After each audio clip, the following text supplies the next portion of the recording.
What up, though, YouTubes? I'm in dang Baytown, Texas, stuck in this goddamn traffic in this bad fucking weather. So I figured, forget it. Since I'm not moving much, I'll just go ahead and give y'all part 5 of the Swift Mentor Student Series. My experience with my mentor and how it went from completely good to completely sour in a matter of 4 weeks, and how I fired my mentor with just 2 days left in my training.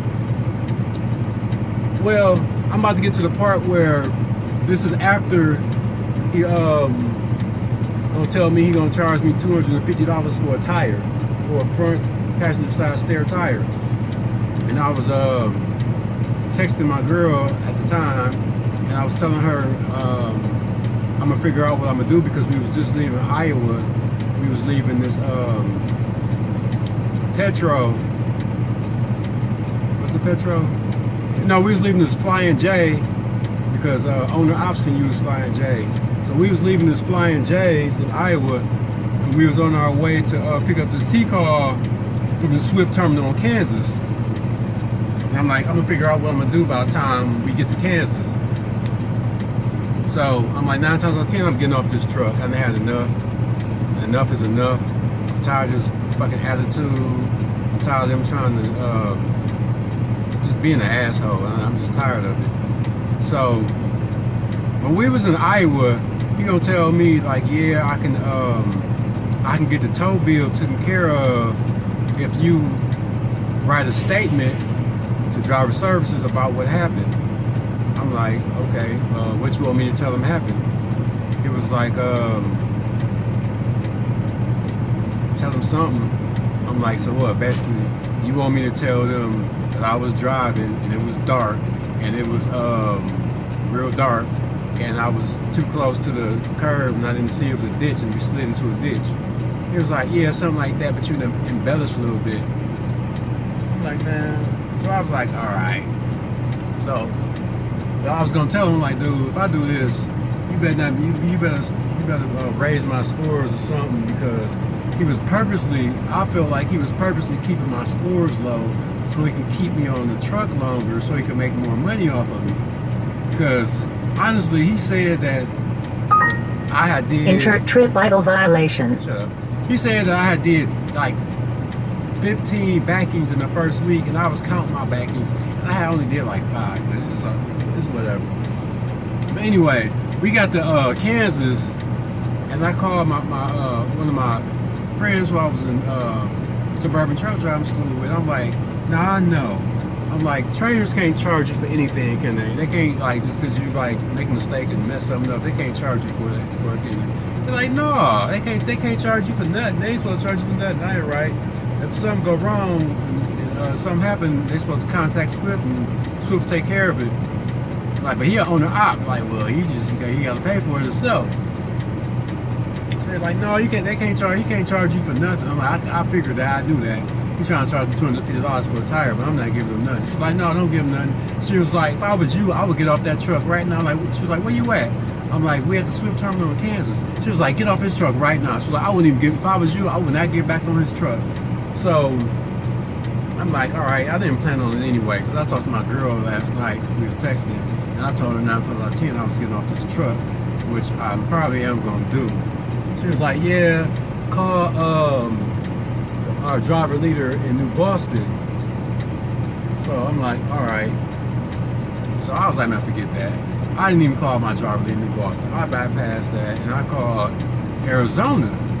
And I told them what was happening. I'm like, man, my trainer trying to charge me $250 for a steer tire, because I told him exactly what happened with in Ohio, how I slid off the road a little bit and the tire got chipped. Then I went on to tell him about how, you know, he had me illegally back up from the street, and we got stuck in the ditch, and he tried to tell me I had to give him a donation towards his $992 tow truck bill. And I took pictures and video, and I can send the pictures and the video. She was like, well, the female who I was talking to in Arizona was like, go upstairs to driver services and put in a statement with so-and-so. I'm not going to say so-and-so's name. I'm going to say so-and-so. She's like, put in a statement with so-and-so and do not get back on that truck. I'm like, well, before she said don't get back on that truck, I was like, the thing is, I got 2 days left of my training. I really want to get a new trainer because I'm just tired of the bull crap I'm dealing with this trainer. But at the same time, I got 2 days left of my training, and I don't want to have to end up waiting for like maybe a week or two for a new trainer.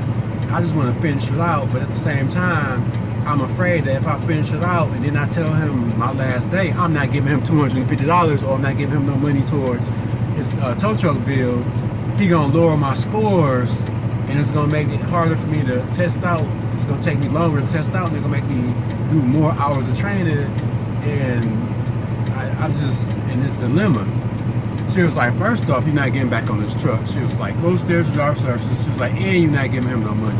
She's like, go upstairs to driver services, put in a statement with so-and-so. Put in a statement with so-and-so. And yeah, do that. So I went upstairs, put in a statement. The person who put in the statement was like, well, write the statement out. I gotta go to a meeting, I'll be back in an hour.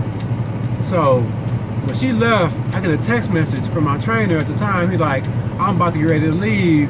What are you doing? Come on, hurry up. I'm like, I'll be down there in a minute. So 5 minutes go by. He ended up coming upstairs where I was at. And one of the dudes from safety was like, I'll go talk to him. Because he went downstairs to talk to him the first time, I guess. He was like, don't go nowhere. He was like, sit right here, I'll talk to him. So he went outside the door and talked to him. He came back in. And then the trainer was like, man, come here for a second. I just want to talk to you right quick. I was like, all right, man. So the dude from safety was like, fucking go ahead. So he was like, what's going on? I'm like, man, I'm getting a new trainer. He's like, you got my money? I'm like, no. Like, they told me not to give you nothing, so I'm not giving you nothing. He's like, oh, really? He's like, I'm about to leave. So he was trying to leave with my stuff, and I'm like, I told old boy, like, man, he's trying to leave with my stuff. All my stuff is in his truck. So he's like, just sit right here, I'll go handle it. So he went downstairs, came back upstairs. I'm like, can I go get my stuff? And at this time, the person who I put in, who had me write the statement out, came back from the meeting. So much time went by, she came back from the meeting. I'm like, man, he's trying to leave with my stuff on this truck. She's like, well, I'm gonna send you down there to get your stuff. They was like, call this number, which was in Denver, so they can put a hold on this truck.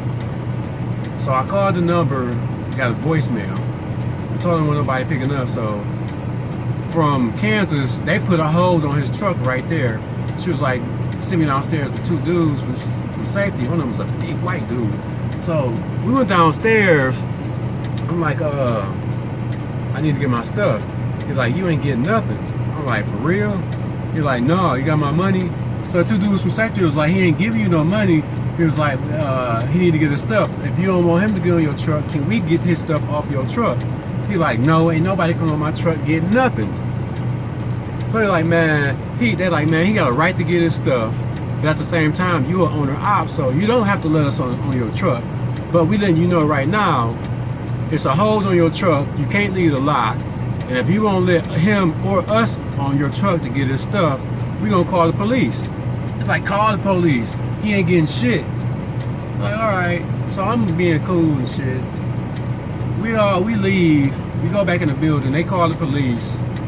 About 10 minutes later, the police come. They like 3 cars deep. Kansas police came like 3 cars deep. It's like 6 police officers. We go outside. This girl come in the building like, man, he throwing all his stuff out his truck right now. He was literally throwing my shit out the truck on the ground. Just throwing my shit out. So we go out there. Police come. We go out there with the police. I'm picking my stuff up, getting my stuff. He talking shit. He just trying to edge me on and fight him. Just talking big shit. Like, man, I'm from Detroit. And he's like, man, I'm from Chicago. You tried to play me. We don't go for that. I'm from Chicago. You tried to play me. You tried to play me. You know you tried to play me. I'm like, man, I ain't trying to play you. I'm like, at the same time, dude, I'm from Detroit. We don't buy no fucking bullshit.